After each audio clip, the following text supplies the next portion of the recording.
what's your favourite ethnic food? I thought you were going to say, what's my favourite ethnic group? Yeah, what's your favourite ethnic group? Luke? No, I do like the Asians. The only reason I say it is because I was having some fajitas, and I've done the old, have one fajita for quite an early lunch, but I know I'm going to get hungry before I go to bed, so I'm going to have a fajita after this, and I'm looking forward to it. So I was just thinking about how much I love a good Tex-Mex meal, and I was wondering, what is your favourite ethnic food? Does pasta count as ethnic food?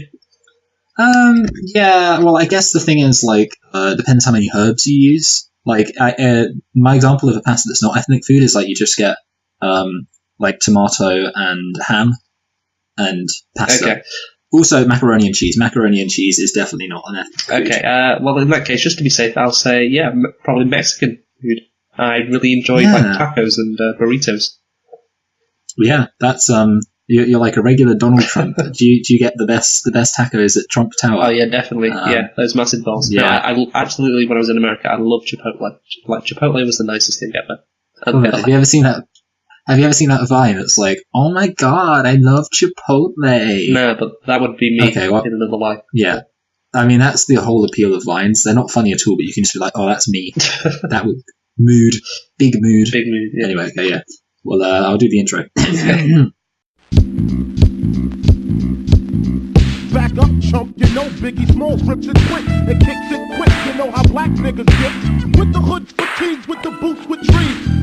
Whipping trees, making crazy G's. Hitting buckshots at niggas that open spots on the avenue. Take my loot and I'm bagging. Pimping hoes that drive Bobos and rodeos. Flash the roll, make a wreck in they pantyhose.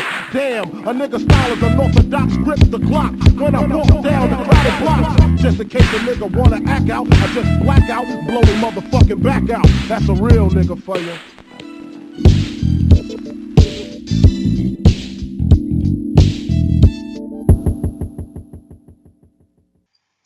Hello and welcome to Select and Reflect, the movie review podcast where we look at films that come out relatively recently in the cinema. I just remembered I forgot to upload the last one onto iTunes. So yeah, you did. That's a bit embarrassing. Yeah, I remembered. See, I've mentioned this before, but there is a limit to how much space we can put on our podcast server. And, until we're making at least a couple of thousand, I'm not going to shell out for a premium account. Why don't you just get two accounts? No, I don't think you can, because you can only do that could be a really good workaround, but I think that you can only have one RSS stream, and again, if you don't know what an RSS stream is, Luke, basically it's what I had to deal with to get this podcast on iTunes in the first place. All these terms I don't even know about. Anyway, I should have put the last one, so I didn't put the one before last on iTunes, but that was because we didn't have enough space. So basically, if anyone is listening to this on iTunes, the way it works is we can only upload 3 podcasts a month to iTunes, and the 4th podcast is on YouTube. Select and Reflect. Again, doesn't really matter, but on the off chance that somebody does find us via iTunes, which was kind of the hope, although, to be honest, I sort of forgot about iTunes, to be honest, Luke. And we were going to be reviewing where we look at films that come out relatively recently at the cinema and see if they still hold up on a second watch. This week, we are looking at Coco. And Luke, why don't you tell us a thing or two about Coco? Sure thing, Michael. So, Coco is a 2017 American 3D computer animated fantasy film produced by Pixar Animation Studios and released by Walt Disney Pictures. It is based on an original idea by Lee Unkrich. I hope I'm saying that name correctly. It is directed by him and co-directed by Adrian Molina. The film's voice cast stars Anthony Gonzalez, Gael Garcia Bernal, Benjamin Bratt, Alana Ubach, Renee Victor, Anna Ofelia Morgari, and Edward James Olmos. It was released on the 20th of October 2017 in Mexico and on the 22nd of November 2017 in the United States. Michael, do you want to have a go at the old budget? Yeah, so as I've said before, when I've got the budget wrong, I feel like animated films cost a lot. But then I don't know, okay, let's go for...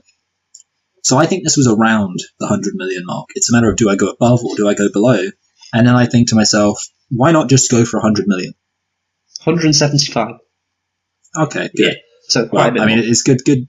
I'm glad I split the difference, because I could have guessed going below. But yeah, all right, that's good. And the box office. Yeah. Sorry, I'm jumping ahead. I'm so eager to guess the box office. I honestly, I didn't hear that much about this film.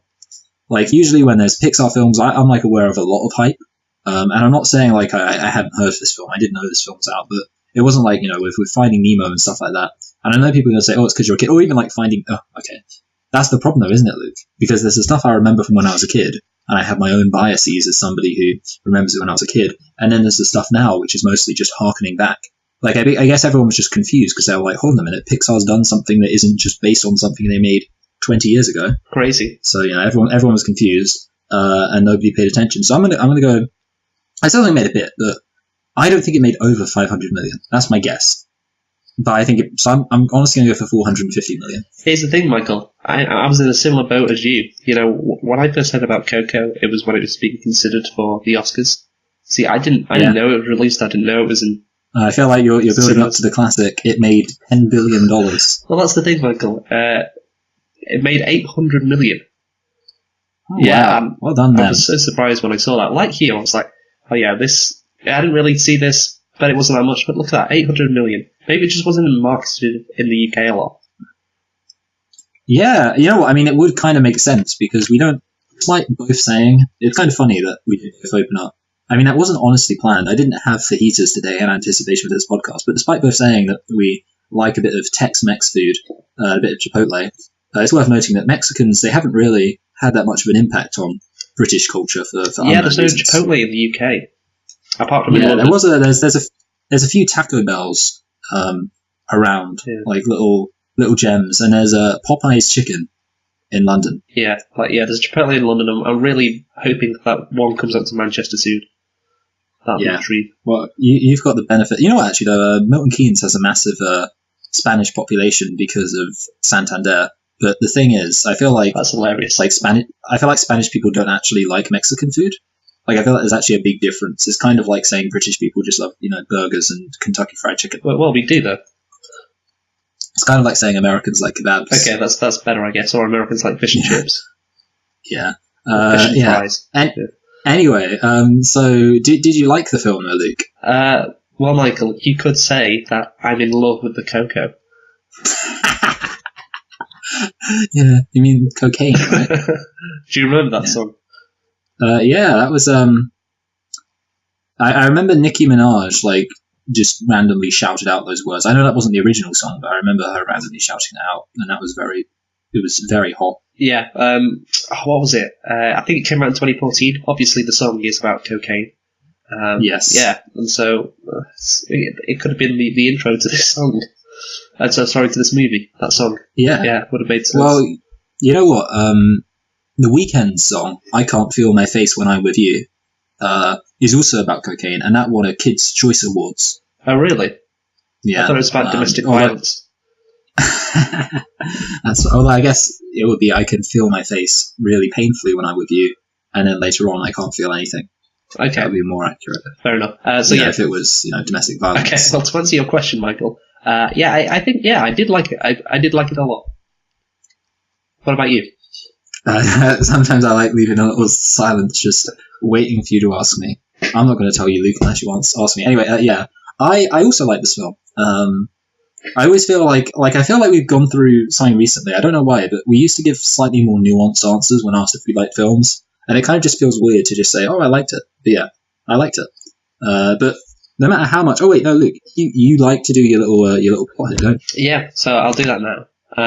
Okay, so basically the movie is about a 12-year-old boy, so he's 12, named Miguel, who is accidentally transported to the land of the dead, where he seeks the help of his deceased musician great-grandfather to return him to his family among the living.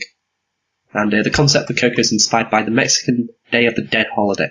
Yeah, the George Romero film, Day of the Dead. Yeah, that thing, yeah. We love that. Okay, Michael, no matter how much this movie is inspired by horror films from the 60s... No, Luke.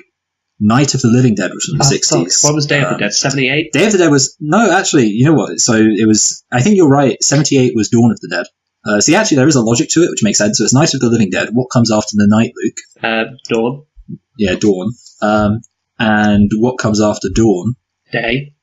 So it's... Yeah, so that's the logic to Thanks. it. Although after that, it gets even more confusing because it's the next three, which are all terrible, are Land of the Dead, Diary of the Dead, and Survival of the Dead. You know what, Luke? Speaking of Day of the Dead, I was actually... We reviewed a lot of Zack Snyder films recently, and I was thinking people don't give him enough credit for his remake of Dawn of the Dead. Because the 1990 remake of Night of the Living Dead is the worst thing on the planet. It's like, basically, all you need to know is that one of the characters, their only insult is calling people yo-yos. He's like, hey, you yo-yo, what are you doing, you yo-yo? There are a bunch of yo-yos in there. Does he sound like that as well? Well, yeah, I think kind of. He's sort of like a Paul Giamatti I get kind of accent. Yeah. And I actually honestly think it would be like best of the worst worthy. And then there's like the 2008 Day of the Dead remake, and that is kind of just your generic crappy horror. And then in the middle of it, you've got Zack Snyder's Dawn of the Dead, and it's not the best film ever, but at least it's competent. Yeah, fair enough. Well, yeah, no, So, that's yeah, good. so what nitpicks do you have, Luke? Well, Michael, let me just get it up. I have 4 nitpicks. How about you? That's crazy. That's crazy, because, well, it's not that crazy. I've actually only got 1. All right, you go first then. Right, so it's a really simple one. Basically, Day of the Dead not happened before they had photos, because one of the main things in this film is that the people need to put a photo of you up in order for you to cross over to the land of the living, and that's a big thing in the film. And I was thinking to myself, I'm pretty sure. I mean, I don't know, but I assume that this is quite an old, ancient tradition. And I'm wondering, like, how did it work before they had photos? Yeah, I was thinking that as well. I'm really not sure, Michael. There is obviously the land of the dead exists because people just need to remember the people who live there. So that's how Hector can survive, even though he doesn't have a photo. But yeah, as for the crossing thing, like, did photos suddenly exist and then everyone was just able to cross? Like, yeah, that's, I don't know. Yeah. It seems very likely to me that is actually. I mean, like I say, I actually don't know how old this tradition is, but it just seems like a very ancient tradition. I find it very funny if it was, actually just when some guy invented photos, and up until that point, it was like, oh, we don't really know how we're going to move everyone around. Anyway, what are your 4 nitpicks, Luke? Okay, so my first one, this fucking dog, Michael, Dante. Like, you know what, Luke? What? I actually wrote under the plot because I was writing it. I was really annoyed by the dog. That dog was annoying. I know, right? Like, I swear there's always one of these stupid animal sidekick characters in every fucking Disney movie. I mean, there's one in Up. Yeah. How does he even get to the land of the dead, Michael? How does he even do it? I don't know, like, I feel like there's a rule. You know how, like, dogs are always the first one to notice when there's a ghost? I don't think that's the rule.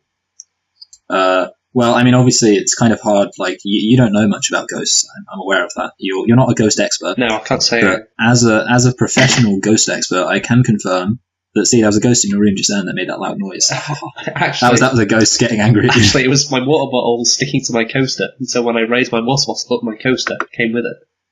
Yeah, that's a classic issue, the old coaster getting up to your water bottle. So yeah, basically, dogs have this magical connection to the dead, and that's why the thing you were just saying happened. Yes, okay, that makes sense. I assume. Yeah, you assume. Okay, next one. Miguel's family doesn't have a problem with child labour, because they want him to help make shoes when he's, 12 years old. Yeah. Yeah. That's true. Pretty big nitpick, I'd say. We're going to love and respect this family. I think the real problem is that so many, white Western children are very spoiled, and they, just don't have to endure child labour, and they need to sort themselves out. Okay, yeah. It's good for the, I don't know, spirit. Yeah. Okay. The exact same scene from the movie that Miguel is talking about is playing when Hector meets Ernesto de la Cruz.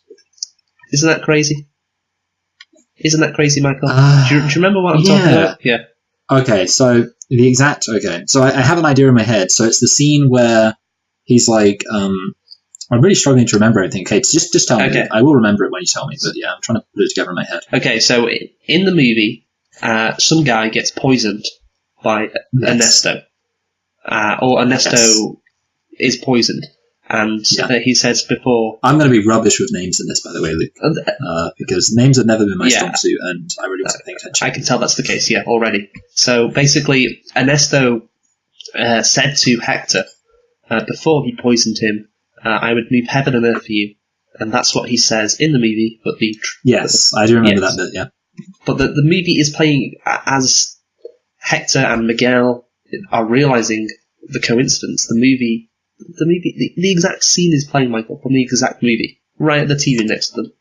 I mean, talk about an insane, crazy coincidence. Yeah, you're right. I don't know what to say. I mean, maybe because obviously it's a fantasy world. It's the Day of the Dead, the land of the dead. So maybe one of those ghosts is the ghost of the director, and they're kind of causing it all to happen. Yeah, maybe. Also, how do they get those film reels from the living? Well, you know what? I'm guessing that when a film is disposed of, like a film reel is disposed of, it goes to the land of the dead. Okay, is that the rule?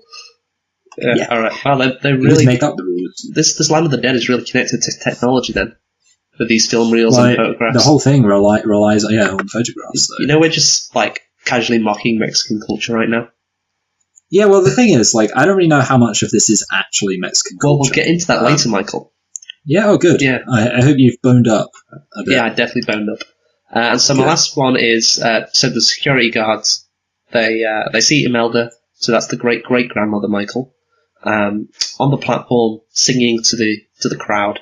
Why do the security guards creep towards her, very slowly? Okay, it's a bit confusing in a way, because it's they're trying to arrest her or apprehend her, but so nobody will notice. So I'm guessing you know when that episode of The Simpsons where Herman is running a counterfeit jeans operation in Homer's garage or in his car hole. In his car hole. And he goes to walk. He says, "I'm going to tell everyone." He goes to walk away, and Herman takes out his gun. And he says, "Not so fast." And Homer says, "Okay." And he starts walking very slowly. And Herman says, "Maybe it would be better if you just stopped entirely." I'm thinking in my head that it's basically the same logic. You know, people, they're trying to do things real slow, and they think no one will notice. Okay, fair enough. Yeah. Or when you're at a red light, and instead of the car in front of you, stopping and waiting for the green light to move, they start slowly creeping forward for no reason. Stupid as if people. they're just hoping that extra second creeping forward will really help them. Anyway, is that all of your names? Yeah, that's all of them. Okay, so now we move on to the big P. The big P. The pinata. Oh, no. The plot. You can't make those jokes, Michael. Yeah, you're right. What's the Mexican currency? Pesos. Yeah, the pesos. I'm all about those P's and Q's. Okay. So I think I think we should talk about the premise first. Yes, that's good. There's kind of two premises. So I'm going to ask which premise you're talking about. Are you talking about the premise of the family hating music, yes, or are you talking about the premise? Okay, because that's the first thing I wrote down too. So the family has banned music because the great, I think I'm right. It's not just great granddad; it's great correct granddad of our main character. What's our main character called, Michael? No, he's not called Coco, is he? It's not Coco. He is called. He's called Lucas. What? He's called Miguel. Yes, he's called Miguel. Well done. Is that actually okay? Yeah, good. You're just looking through your work and or your notes. Yeah. Find a name. The thing is, I don't think I ever referred to anybody by name in my notes. So I'm just the dad and oh yeah, I remember. Okay, so let me just clarify this: is the real dad or the real great great granddad is called Hector, right? Correct. Yes. Okay, good. I just wanted to check that. And the bad great granddad is called Ernesto. Yeah, Ernesto de la Cruz. Yes. All right. Ted Cruz. So Ted Cruz. So this guy, the great granddad, Mr. Hector, who we think is Ernesto, but actually it's Hector, walked out on his family to pursue the life of a musician. And because of that, the whole family hates music, and they won't allow anybody to play music or other people to play music in their vicinity. Yes. So what did you want to say about that? Well, Luke? I just want to say, Michael, it's quite weird. It's very Really? extreme. Yeah. You know what, this is basically a film about one of those cults where they're those fundamentalist cults where they don't have music. Mm-hmm. Yeah. I can obviously you understand. You might hate the person who walked out on them, but you wouldn't hate music. It's, I don't know what another example could be, but it's your spouse walked you to pursue a dream. Like, you wouldn't hate the practice, you'd hate the person, surely. I just don't get, hating music itself. Yeah, it's very strange. And if anything, I would say that the whole point of this film really is that, so according to all of this thing, Mexicans, they have a deep respect for their ancestors, and they remember their ancestors. One of the big things in this film is if your ancestors forget you, then you die forever, possibly. Yes. We don't really know what happens, but you go on to the next stage of the afterlife. So it's obviously very important that you remember people. And yet, having said that, I don't know who my great-great-granddad was, and I can happily say that nothing that my great-great-granddad has ever done would in any way affect me. And I feel like, basically, this whole thing, how you get, those blood feuds in certain places? Like circuses. Where, or I was going to say, in the cartels, they always, they like to go after each other. Yeah. Basically, I'm saying it's because they're all remembering, all of this stuff that happened 100 years ago. Yeah. And hey, your great-great-granddad killed my great-great-granddad, so I'm gonna do you in. Which is how I assume cartel members talk. Yeah, that sounds exactly like Pablo Escobar. Yeah. Isn't Pablo Escobar from Colombia? Yeah, he is, yeah. Good, I nailed it. hope he would be. So yeah, that is a good point, Michael. And yeah, you're right, the fact that Mexicans have such a deep respect for their ancestors and their heritage, it kind of impedes Miguel here. I don't know anything about my great-granddad. And obviously you can argue, well, that's a bad thing, but maybe it's a good thing, because maybe if he... Yeah, maybe your great-granddad was one of those, racist people that used to exist, that don't exist anymore. Yeah, that definitely don't exist anymore. So yeah, it's you're free from the past, basically. You're free from the mistakes of your ancestors. And we must look forward, not backwards. Yeah, something like that. And always twirling towards freedom. Yeah. So yeah, it's stupid that they hate music, and the fact that someone's great-great-granddad walked out on them, that should stop Miguel from pursuing his dream of being a musician. It's ridiculous. Yeah. And here's the thing, he's not even married yet, so he doesn't even need to walk out on anyone. So yeah, I mean, yeah, it's ridiculous. Yeah. Have none of these characters seen Footloose, Michael? You with Kevin Spacey? Yeah, Kevin Spacey, yeah. No, not Kevin Spacey. Was it Kevin Bacon? Kevin Bacon, correct. Well done. There we go. So, yeah, I guess basically this film is a lot like Footloose. It's also a lot like Billy Elliot, except that gender roles are replaced by ancestry. Which, when you think about it, in many ways, isn't gender roles just the ultimate ancestor worship? Because really, we're hey, you can't do ballet because some guy 10,000 years ago decided that ballet's for girls. I mean, I'd have to really think about that, Michael, to be honest. But maybe you've got something there. I don't know. So yeah, anyway, I think we should move on to the actual plot now. You know what? Okay, so actually, here's the thing. Okay, I had one thing that was related to the premise. It's also related to the end of the film. All right, go on. I'm going to throw it out now, Luke. So, okay. On the subject of the premise, one of the things that happens, and this is kind of going to be going to the end of the plot, but basically, it's revealed that actually the person's great-great-granddad, Miguel's great-great-granddad, he gets a redemption arc, and kind of because of that, he ends up being able to play music. And I was thinking to myself, the problem is that it doesn't really address the real problem. The only reason he's allowed to play music in the end, really, is because the great-great-granddad got a redemption arc. If the great-great-granddad was just a prick, then he wouldn't have even, he'd be stuck never getting to play music. The only reason he gets to play music in the end is because, it turns out he wasn't actually such a bad guy. Yeah.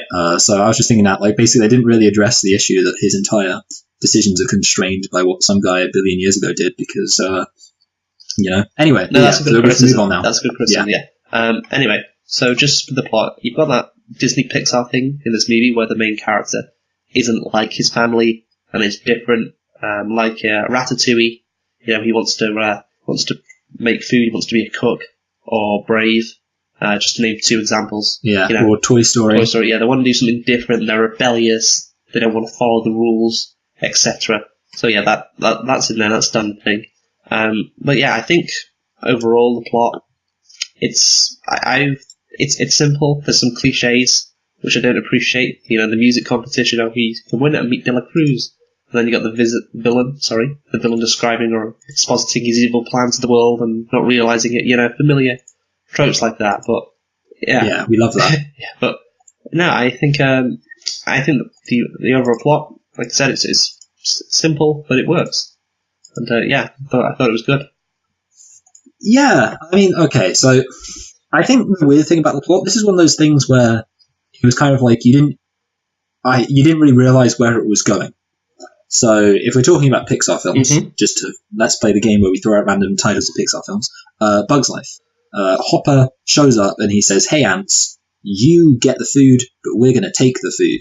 And you can pretty much predict that at the end of it it's going to be like, they're going to rise up against the grasshoppers and take control of things. Or with Toy Story, Woody hates Buzz, and you're like, oh, they're going to become friends. With this film, you're kind of like, I mean, obviously he's going to get to be able to play music again. You knew that was going to happen. But, like, you're like, okay, so he's going to Day of the Dead. And the thing is, like, I knew about the Day of the Dead stuff just because, like, I knew a bit. But that it kind of comes out of, like, almost nowhere when it's, like, just he suddenly ends up... You wouldn't really know what this film's about, is what I'm saying. This film kind of is filled with twists and turns where you're like, oh, I wasn't expecting it to go here.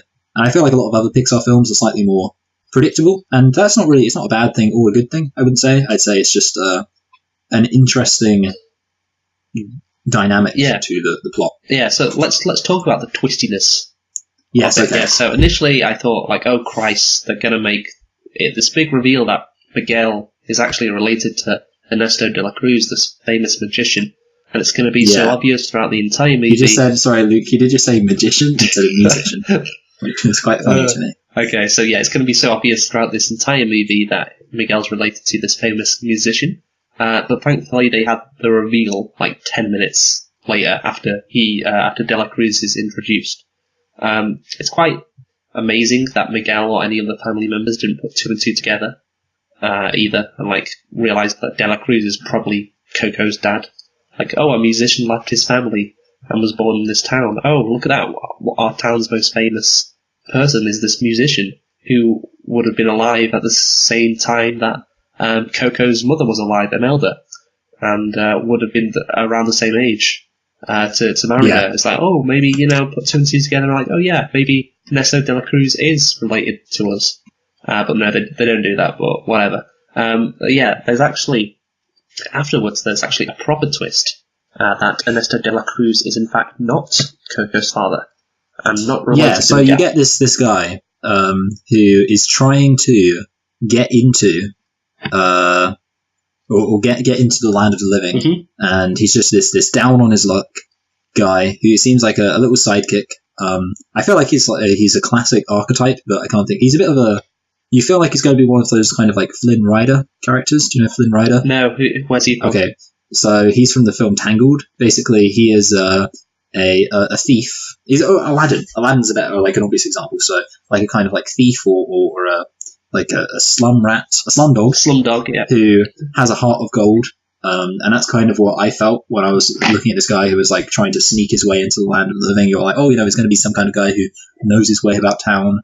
Teaches our protagonist a thing or two. That's the kind of character I had him pinned for, and what you eventually find out is that he is their dad. Yeah.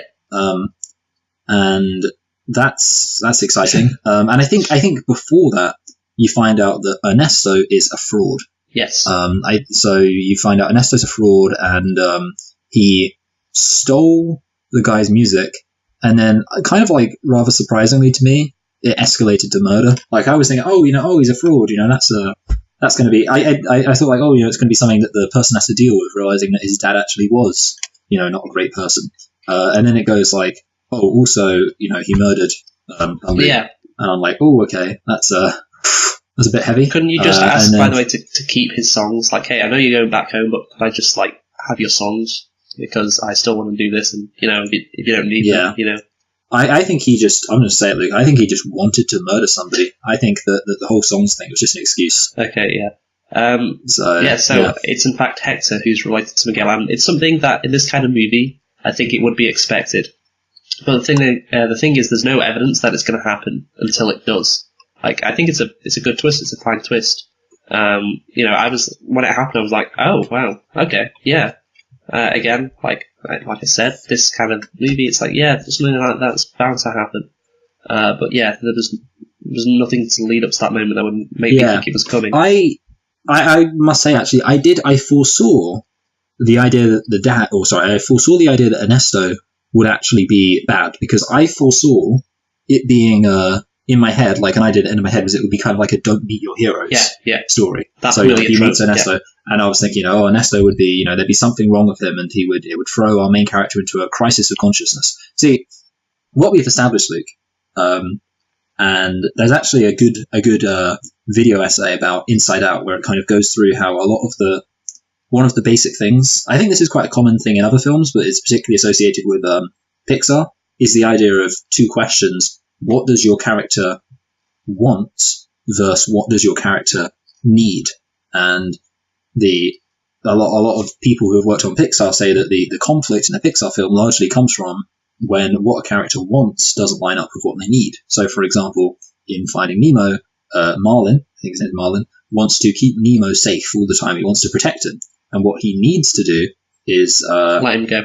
Yeah. So there's that kind of thing. And in this one, it's the classic, he wants to be like his great-great-granddad Ernesto.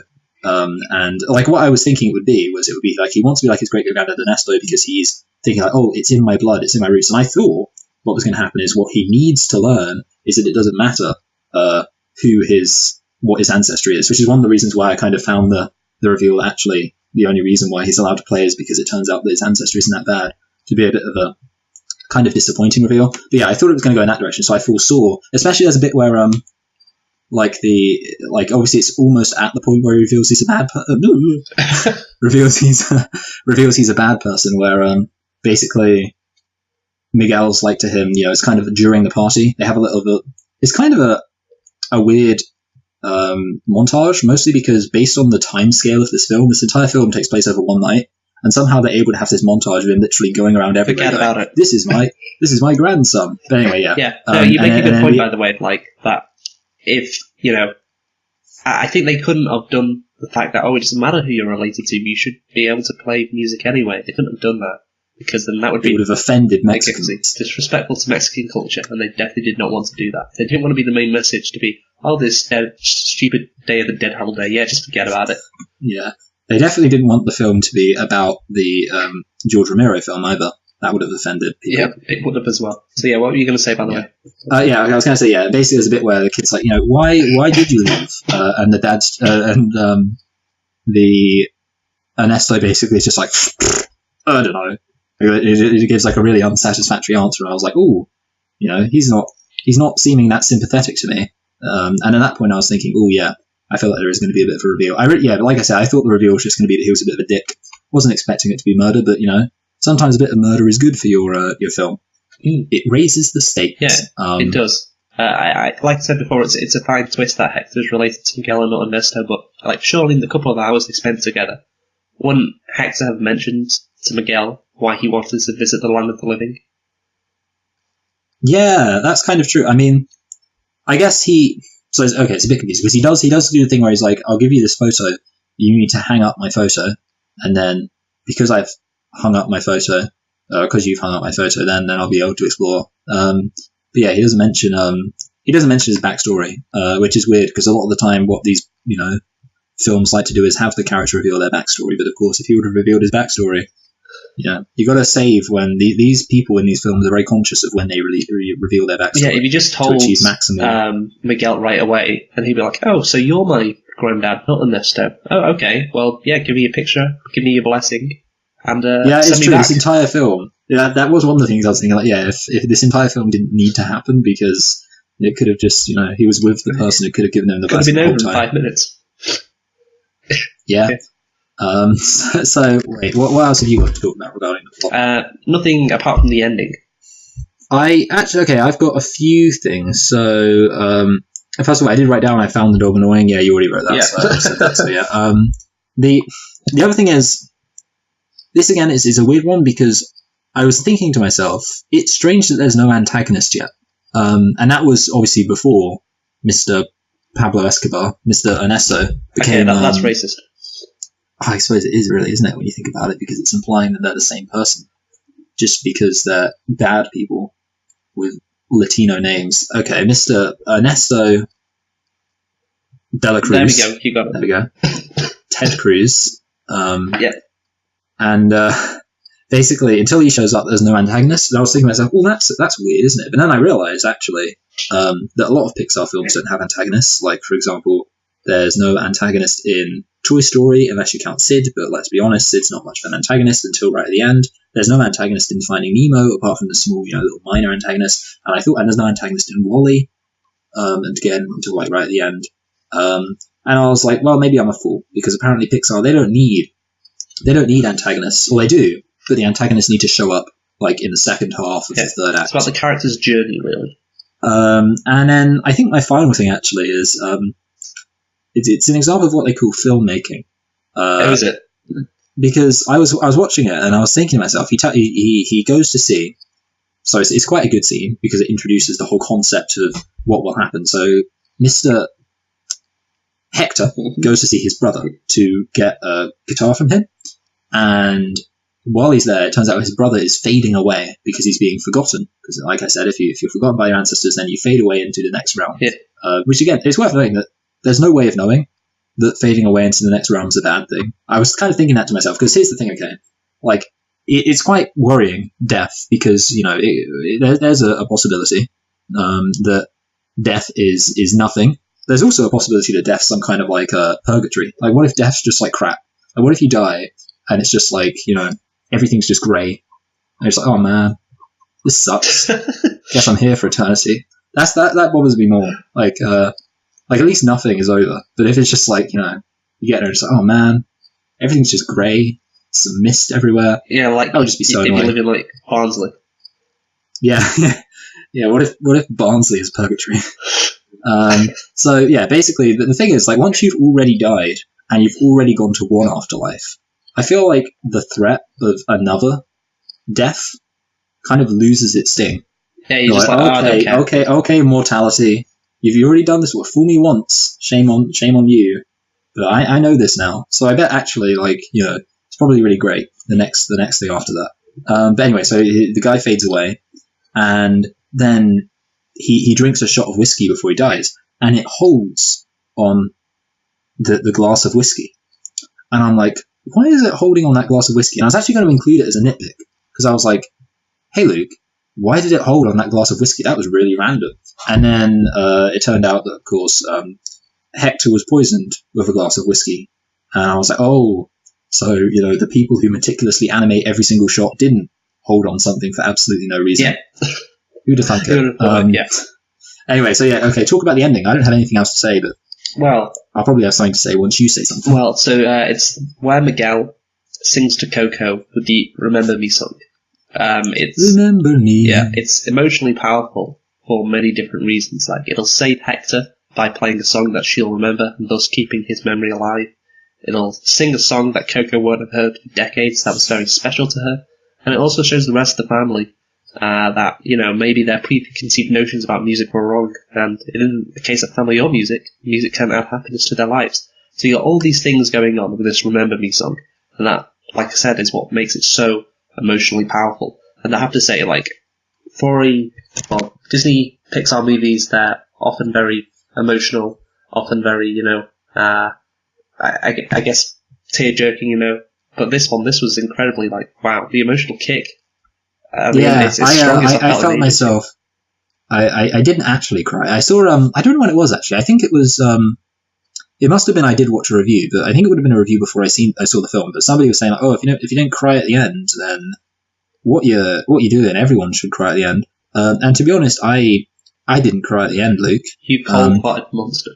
But I felt like I could have forced myself to cry if I wanted to, and that's like quite. So I was like, if I embraced the cry, yeah, then I could cry right now. I was like, it was one of those. I wasn't being forced to cry, So I was like, oh yeah, I can look at this and feel the emotional weight and just kind of let it wash over me. But if I wanted to right now, I could burst into big manly tears, but I didn't. Yeah. Did you burst into big manly tears? No, I didn't. No. Well, again, wow. like yourself, I could appreciate, like, just the emotional weight of the moment. And yeah, I can't This is my remember moment. another Disney movie that's had such an emotional ending. Yeah. I don't know what, like, I'm thinking of Inside Out that had a pretty emotional ending. Actually, I was quite tearful at what's it called? Wreck-It Ralph, which is kind of a surprising one. I mean, it's not a bad film, but basically, there's like a bit at the end where Wreck-It Ralph he saves this girl, and it's got one of those things which everyone loves, which is of course like a callback to something emotional that's happened, and that's the thing. That's what always gets you. It's that callback. Yeah. Where it's like this thing that's been motivating me or attacking me or upsetting me my entire life.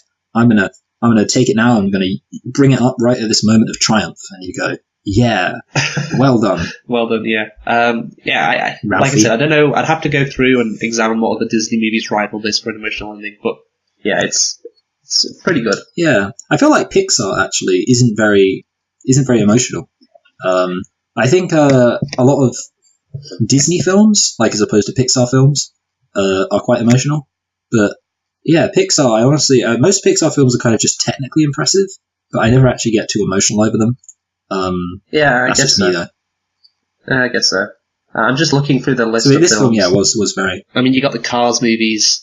Got the Those were a real tearjerker. I cried because of how bad they were. Yeah. Oh. Wow.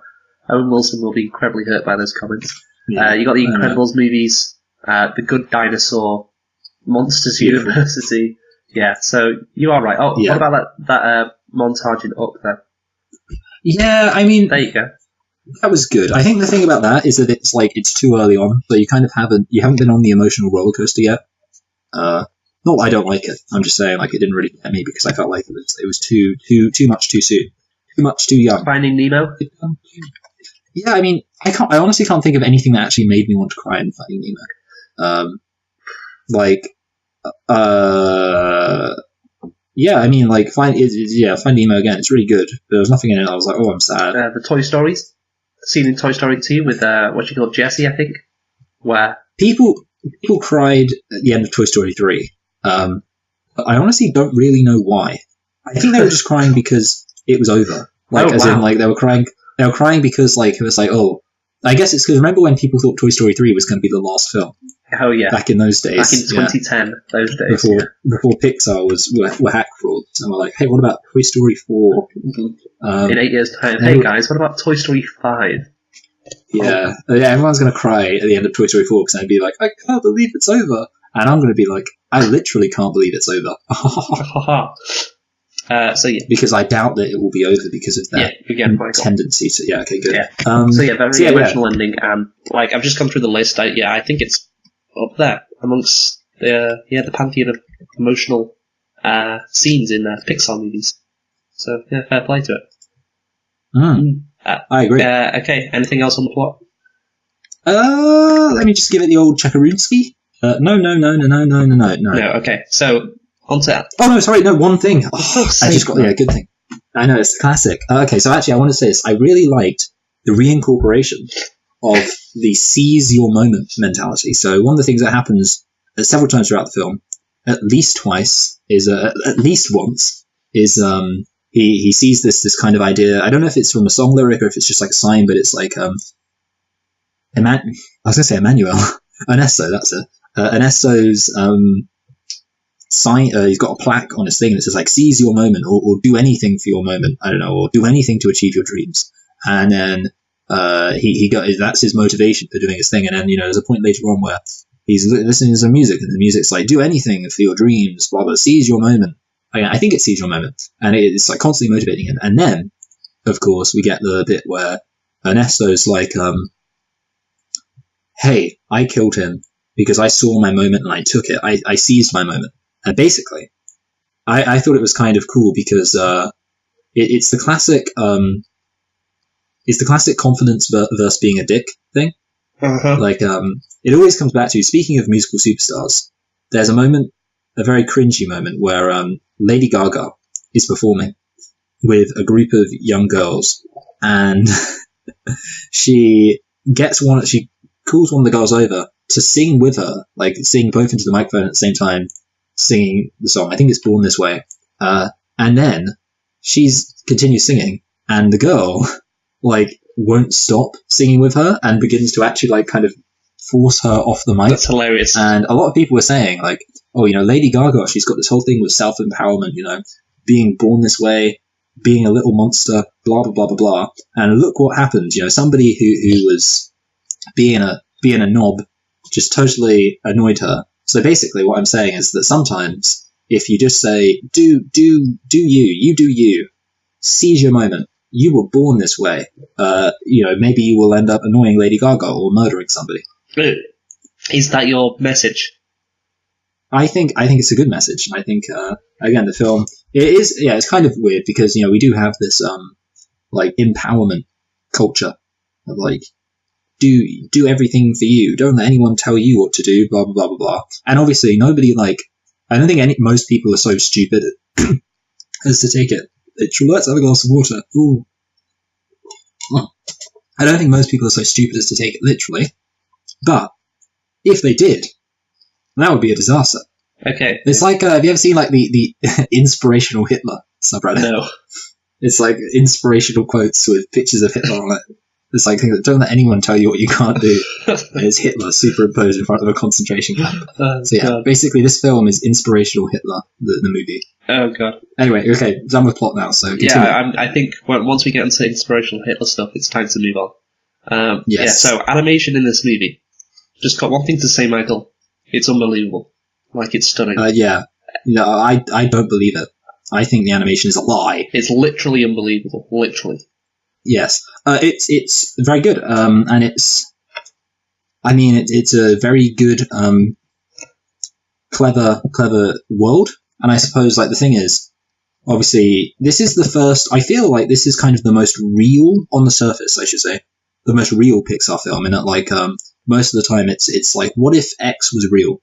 That's the classic Pixar formula. I feel like I mentioned that before, but it's, what if fish were real? So you're saying that there is actually a Day of the Dead where people have photographs? Yeah, but then the thing is, like, on the surface, I was just like, hold on a minute, it's just, like, the first time I was watching, I was like, is this just going to be about people? That's what I was thinking in my head. I was like, is this going to be about human beings? Being human beings? That's not the Pixar I love. And then, of course, they go to magical Day of the Dead world, and I guess, like, at that point, you can just do whatever. Well, again, Michael, you could disparage Mexican culture by calling it magical and kind of implying that it doesn't exist. People believe this stuff. Yeah. Maybe it's not like you to believe a crazy religion, but, Here's the thing, Luke, okay? Speaking of which, when I mentioned inspirational Hitler quotes, there would have been a great moment for you to go, speaking of inspirational Hitler, Donald Trump. I thought that would have been hilarious, because, obviously, one of the things that should be spoken about is this film's portrayal of Mexican culture and how that was probably a progressive thing, and therefore you can relate that to Donald Trump and thus make a hilarious, this is always hilarious, Trump is Hitler joke. Is it a joke, though?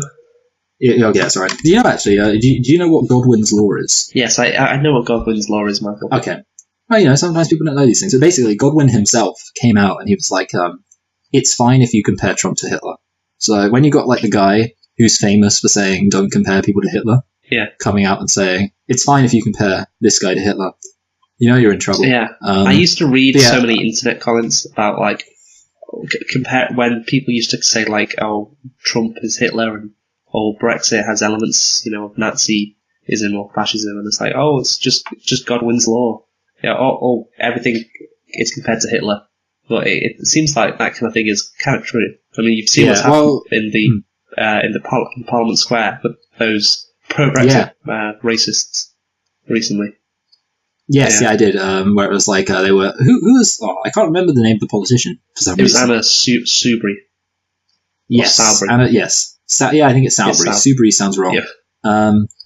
But yeah, also there's something which I like to call the impossible Nazi, which is at this point there's a lot of people who have become convinced that the term like Nazi or fascist can only be like a dismissive insult, and therefore because they believe it can only be a dismissive insult, they are a priori dismissive towards the suggestion that anyone actually is a Nazi. So I put up an example of an actual Nazi podcast that says things like women shouldn't be allowed to vote, and things like that. And I was like, it's obviously just a straight up Nazi radical traditionalist podcast. And I was like, well, maybe they're just joking. So basically, you can't, nobody's a Nazi anymore. Well, yeah. It's physically impossible for somebody to be a Nazi. That's the thing in Western culture, just because of decades of, popular culture, you just think of the Indiana Jones. Jesus Christ. The Indiana Jones movie. We're both coughing on our words today. I know, but what was the one in 1979? I'm forgetting. I can remember the other two. What was the... Oh, goodness. Raiders of the Lost Ark, that was it. Yeah, I had The Last Crusade in my head and I couldn't get it out. I remember Temple of Doom as well. And obviously the famous 2008 one. Temple of the Crystal Skull. My dad watched that the other day. Oh, did he enjoy it? He said it was crap. Yeah, well, back onto the Nazi thing. It feels like every week we talk about Nazis. But, basically... We're part of the problem. Yeah, we are. Popular culture has made Nazis the bad guys. So, if you're called a Nazi now, then you have to not be called a Nazi. It's a losing argument to say you're a Nazi, because then that's it. You just lose all support. So you have to say, no, I'm not a Nazi, even though your ideas are literally identical. So that's my theory anyway. But anyway. I'm not a Nazi. I'm alt-right. Yeah, exactly. But anyway, I just have a different political opinion to you. Why are you calling me a Nazi? That political opinion involves doing everything the Nazis supported. But come on, man. Anyway, I did see a good meme, and it was like, the alt-right. Hey, just because somebody disagrees with you, it doesn't mean they're a Nazi. The alt-right literally is a Nazi. Anyway, yeah. So Mexican culture, talk about Mexican. Yes. So the important thing to understand about that whole thing is that the animation is good. The animation. I think that's what we're really driving at there. That is the most important thing to take from that conversation. So a lot of Disney movies follow kind of the same themes of family and heritage. Heritage? You mean our glorious white heritage? Yeah, white heritage. Oh, you know what? Steve King, a Republican politician, said today, back in the whole Nazi thing. He said, "What's racist about saying white supremacy is a good thing?" Yeah, it's the classic. Why is black pride not racist? Okay, so back onto Mexican culture. So interestingly, the director, Mr. What's he called again? I don't want to get his name on. Lee Unkrich, said that we started showing the film to a lot of people, so a lot of advisors basically, because they wanted to make sure that they got Mexican culture correctly and didn't want to offend any Mexican Americans or indeed Mexicans by getting aspects of Mexican culture wrong. So they brought in cultural advisors from Los Angeles and different places around the country, and let them in to see what happened with Coco. Some of them were this is a quote by the way, some of them were very wary about what we were doing and not sure about what our intentions were and how seriously we were taking it, but I think we put them at ease pretty quickly, and they gave us some big notes. We made some big changes in the story based on the input that we got from the advisors. For example, in earlier versions of Coco, Miguel's abuelita, his grandmother, carried a wooden spoon tucked in her apron strings to whack people who made her angry. It was one of our advisors said, no, it has to be her chancla, which is her shoe, basically. She's got to pull off her slipper and beat them with it. The film turned out for the better for it. Miguel's family are shoemakers after all, and Abuelita's new weapon felt all at once truer to the character, more authentic and funnier. Unkrich said that's just one of the many examples where their work with cultural experts made the movie better. I've got some more stuff here. Carlos Aguilar, one of the visitors I talked about, said, "My family back in Mexico City was shocked and moved at how truthfully the film captured traditions and Mexican idiosyncrasies. They couldn't believe that an American studio had made the film, as it felt like an authentically Mexican work of art. And also, as a Mexican person, whenever I see content created in Hollywood that's supposed to represent Mexico, I'm always wary. So much of the vision is filtered through cliches and stereotypes. For once, Mexico was not presented as a drug-ridden land or a place of wild partying." Yeah, well, to be honest, I wouldn't think Pixar would needs more drugs. Yeah, needs more drugs in this. And some more Spring Break bros as well. But a culturally rich country, plenty of things to be proud of.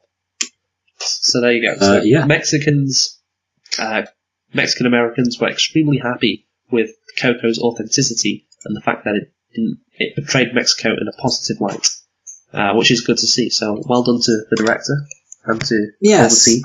Also, it would be amiss, Michael, if we didn't talk about Coco in a political context. So you brought up Donald Trump before.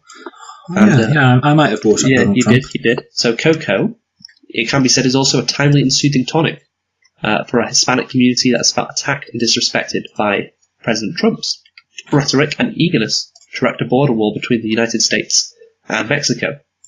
Coco came out just a few months after Trump dismantled DACA. Do you know what DACA is, by the way? It's the Dreamers, right? So I don't know what it stands for, but it's basically about how the children of people who were brought to the United States as illegal immigrants by their parents are allowed to stay. Yes, exactly. So it's the Deferred Action for Childhood Arrivals immigration policy. Yeah, also it's the capital of Bangladesh. Yeah, but it's spelled DHAKA. Crucial. Yeah, well done. Yeah. It's good knowledge. Well, thank you. At a moment in which we're being attacked, so this is a quote from the same guy, Aguilar. At a moment in which we're being attacked and called lazy and our identities are portrayed in a negative light by the president and other people, to have a film that bridges that cultural gap is very important. And Alana Ubach, who voiced the character of Imelda, Miguel's great-great-grandmother, said, "It's unbelievable what this film has meant to so many Mexican Americans. I truly feel that we've been pushed aside recently. Our heritage has been challenged the past couple of years. People forget what a rich, sophisticated culture Mexican culture is because of politics. This is a very important film for Mexicans." So there you go, yeah. Because of, obviously, I think this movie would have been important to Mexicans regardless of what era it came out, whether it came out in 2012 or in a few years' time when Trump isn't president, but the fact that it came out... Well, a few years' time, that's optimistic. Well, I'm just hedging my bets. It might be by next year, who knows? But yeah, the Republicans will still be in charge and attacking Mexicans, so let's just say a few years to be safe. But yeah, just because it came out literally right at the end of his first year in office, when he's ramping up his rhetoric on the wall, it means that extra bit more to Mexican Americans, So I think that's also important too. Yeah. Got anything else to say? No. Okay. Well, there you go. So that's it in terms of cultural or Mexican culture and how this film portrays Mexican culture. Does it in a good way? And because of that, people are very proud of this film and very happy about it. So I guess that's the thing with these kind of movies. Like, you never want to piss people off. I mean, I'm sure I can't think of one off the top of my head, but there's been examples of Hollywood portraying a culture and just... Slumdog Millionaire. Well, yeah. I mean, that's not really Hollywood, because I guess it was kind of British. It was a British film, yeah. But like the one we did last week. Indians... Yeah, Western media. Yeah, Western filmmakers getting another culture wrong, or the people of that country perceiving getting their culture wrong. Like we said, there was an Indian guy who said, like, Slumdog Millionaire was just a bunch of lies about India. And, So, this movie did not do that, which was good. So well done to them. So I think it's time to get on to the conclusion, Michael. Oh, did you want to talk about Pixar? Yeah, I want to talk just a bit, because, okay, so this film obviously is not a bad film. There has been some criticism of Pixar recently, and a lot of people are saying this film is a return to form. Actually, I did want to say one thing about race, actually. One final thing. All right, yeah. So one of the things that I did want to say is, like, hey, they put all this effort into making it culturally accurate, but that's just the done thing now, generally speaking. Like, we shouldn't give them too much kudos for just doing something that's pretty standard, which is just not bastardizing people's culture. But I think it's important to realize that it's a good thing that it's now somewhat more standard. And of course, it's worth noting that, like, obviously, Slumdog Millionaire slightly misrepresented Indian culture. Having said that, you had films like Genghis Khan starring John Wayne. So basically we've come a long way in terms of accurately representing people's culture, and this film I think should not only get credit in itself as a film that's accurately representing the culture, but also representation of kind of what's becoming increasingly standard for films, which is trying to represent culture. I think, like, basically what's happening is, like, as the standard goes up, cultural experts are becoming a bit more nitpicky in a way, and they are saying things like, hey, like, for example, one of the things with Slumdog Millionaire was, like, the whole thing about divine providence, and while obviously that's a legitimate point, when back in the 1950s people wouldn't have been worrying about you got a slight detail about Indian religion wrong, they'd be going, "Excuse me, there's a white guy playing an Indian. Can you sort that out, please?" Anyway, but okay, apart from that, so... Could you sort that out, please? Yeah. Well, it still happens sometimes with, like, Ghost in the Shell. Scarlett Johansson, oh, yeah. for example. So, yeah, you're right. We do have a way to go, but, I think films like this will make it harder for them to do it. So, yeah, the thing is that people have said that aside from this film, which is a good film, Pixar have had some issues. So, the general criticism has been this, that ever since WALL-E, the films have been pretty bad. Well, actually, more so ever since Up, but okay, let's talk about this. So, well, the thing is, you got a really strong run of film from, basically throughout their entire history. Toy Story, A Bug's Life, Toy Story 2, Monsters Inc., Finding Nemo, The Incredibles, Cars, Ratatouille, WALL-E, and then Up, and then Toy Story 3. Yeah, so basically, Toy Story 3 is quite an overrated film. I personally believe that a lot of the reason people like Toy Story 3 is because of nostalgia, and I do think that actually maybe it would be worth at some point looking at it. Possibly, it's going to be annoying when we do Toy Story 4. I don't know when Toy Story 4 comes out. I don't know which film we're going to do, but I think if we looked at Toy Story 3, I think a lot of people who originally liked Toy Story 3, when they really think about it, I think they could have their minds changed. But yeah, okay. So basically, the first 6 films from Toy Story to The Incredibles were just absolutely incredible. Then Cars was bad. Yeah, it was not bad, but yeah, worse. And then Ratatouille, WALL-E, and Up were good. One criticism of Up: after the first 15 minutes, in my opinion, Up gets not that great. It kind of just seems kind of just dumb. I don't know. And then Toy Story 3 was okay. I think it's overrated. I don't think it's a bad film, but it also begins the tendency. Toy Story 2 came out pretty soon after Toy Story. 4 years after. Yeah. And Toy Story 3 begins our tendency, or bringing back really old nostalgic films. Then we get Cars 2, Brave. Have you seen Brave? I guess you must. I have, but just it's been a while. Yeah, okay. Brave. I can't really remember. Is it not good? No, I mean it's not terrible. It's just I don't know. Anyway, then you get Monsters University, which I didn't like, and then Inside Out. Inside Out was good. The Good Dinosaur. That was bad. Which was bad. Finding Dory, I haven't seen. I feel like it can't be that great. No, probably not. I mean, the thing is... I feel like it was probably... Yeah. I was just going to say, it made a lot of money at the box office, and critics really liked it, but again, it's kind of like that. It's probably not going to be as good as the original, so you're going to be disappointed. Yeah, I think that. And then we get Cars 3. I haven't seen Cars 3. Coco, obviously, but then we get The Incredibles 2. Apparently The Incredibles 2 is not good. Well, yeah, I saw it, and it's definitely not as good as the first one. Yeah. The first one is a lot better than the second one.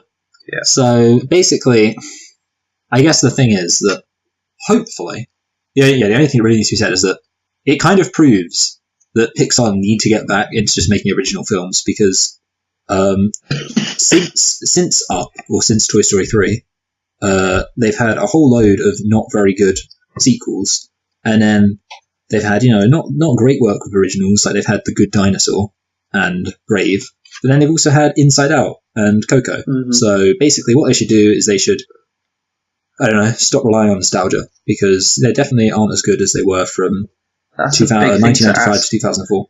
Yeah, that is a big thing to ask. So yeah, I don't know, not going to happen. And then we got Toy Story 4. Oh, here's an interesting one. Onward. Onward is an upcoming American film produced by Pixar. This film is set in a suburban fantasy world where humans do not exist, populated with elves, trolls, and sprites, where unicorns are as common as rodents. 2 teenage elf brothers embark on a quest to discover if there is still magic in the world in order to spend a day with their father, who died when they were too young to remember him. Just such a classic Pixar film. It's just so classic. It involves family, death, and brothers. Oh, the voice cast stars Chris Pratt. He loves being in things. Yeah, so, again, look, who knows if that'll be good, but, again, that's another original movie. Toy Story 4 is not an original movie, but I imagine, it's probably going to be good, because it's Toy Story, it's going to be, it can't be bad. Pixar haven't made a really bad film, to my knowledge. I think maybe Cars 2, I've heard, is their worst film. Cars 2 is really bad, yes. Okay, so Cars 2 is bad. I don't know if you've seen Cars 2, but I'm guessing... I haven't. Yeah, you haven't. I've actually given all of the Cars films a wide berth. I've seen Cars 1, Cars 2, I haven't seen Cars 3, but with Cars 2, what you have is, for some bizarre reason, they make Mater the sidekick in the first one, the main character, and he's meant to be a spy. Like, it just completely goes off the rails, like, as to what the first one was. It's like, okay, not even Lightning McQueen's the main character, I don't know why they did that, and now he's a spy. It's got nothing to do with racing either. It's just, it's bizarre, Michael. It's bizarre. Yeah. Yeah. Anyways. Yes. So I do like your idea, and we've had Inside Out was very good, Coco was very good, and hopefully Onward will be too. So maybe Pixar are picking up, or just being good once again. So yeah, in the early 2010s, maybe with like Cars 2 and Brave and Monsters University, and The Good Dinosaur, they had some misses. Inside Out was in that period, which was a nice moment for them. But yeah, hopefully they'll be getting back to some good movies now. Less of like the below par, or maybe not below par, but just below what the original movie was, like Incredibles and Toy Story. Just less of that and more good original movies. That would be appreciated. Yes, I agree. So, apart from that, are we good to conclude? Yeah. Yeah, do you want to go first, or should I? I very rarely go first, I feel like, so maybe, but then having said that, I haven't actually put this on my list yet, I just realised, so maybe you should go first, so I can put it on my list. So I'll go first. So, Michael, this movie, it's a movie about family, and that's what makes it so powerful. You've done that before, Luke. I just love that. I'm going to repeat it every time I can. So, Coco. It's a very good movie. I think the best thing about it, like I said, is the emotional kick at the end. It's one of the strongest I've felt in a while. Maybe one of the strongest Disney's ever produced. The twist is good. You know, it's not incredible. There's been better. But it's not The Incredibles. No, the twist in The Incredibles 2 is shit as well. Just to let you know, it's an awful twist. Oh, It's no. so predictable. So there's been better twists. There's been worse twists, but yeah, it's good. Could definitely. They went in another direction and made the reveal like, oh, it's Ernesto de la Cruz, who's the granddad of Miguel, who saw that coming. Thankfully they didn't do that. The family's disliking of music is baffling, and also there are some other negatives, but overall, like I said, it's a very good plot, very nice story, crazy good animation, and the fact that it respects Mexican culture, I think, is another good point. Because like we said, there's many times that Hollywood has got cultures in other countries wrong or completely wrong, as you point out with that Genghis Khan, John Wayne thing. But yeah, I am going to give this movie, Michael, an 8 out of 10. Just a solid, really good movie. And yeah, I'm so surprised that we haven't actually talked about this, actually. But obviously, the reason why we're doing this movie is because it won the Best Animated Film at the Oscars. Yeah. We didn't. Yeah, we're doing our Oscar countdown. Yeah. I don't think we mentioned it. We mentioned it last week, but yeah, basically, Coco was the Best Animated Film. It won that award at the Oscars in 2018, so that's why we're doing it. And yeah, you can completely understand why. It is an incredibly worthy winner. So there you go, 8 out of 10 for me. Yeah, so I also think the film was really good. I think that it was a breath of fresh air in terms of cultural, not necessarily enlightenment. Enlightenment sounds like a pretentious word, but let's say representation.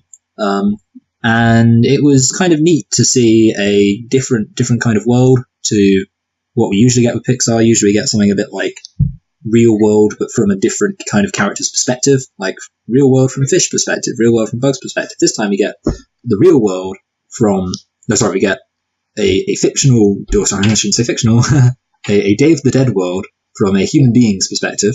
And it's kind of cool. It's a good fish out of water thing. A lot of the kind of world building introduced is really good.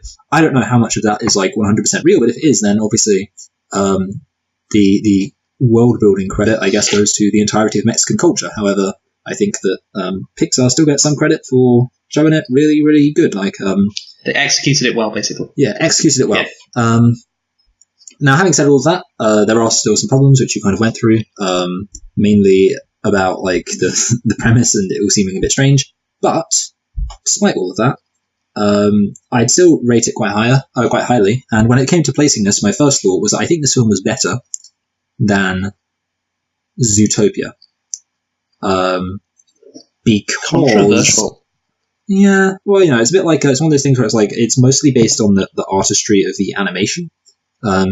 Zootopia was a bit more like Zootopia was more political, and I guess in that sense it had more of a point. But that was a bit like, it's just animals living in an animal world. And I kind of just going up, and I was thinking, I guess it's quite a bit better than Thor Ragnarok. I mean, Thor Ragnarok was fun and colourful, but it wasn't as fun and colourful as this. And I guess it was better than Sicario because I don't know. And to be honest, at the end of it, I think I'm going to put it above Deadpool and below It Follows, because Deadpool, it was a fun, sleazy action film, but then this film was really artistic and had an emotional heart. And those are the things that I like to reward. I like to reward films that have art and emotion. Yeah, I just looked at all the movies you mentioned. I've literally given all of an 8 out of 10. There we go. That makes sense. So yeah, and if it's in my number 12 spot.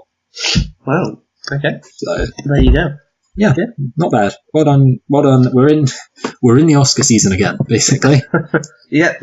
So it's going to be films that are reviewed quite well. Yeah. So next week.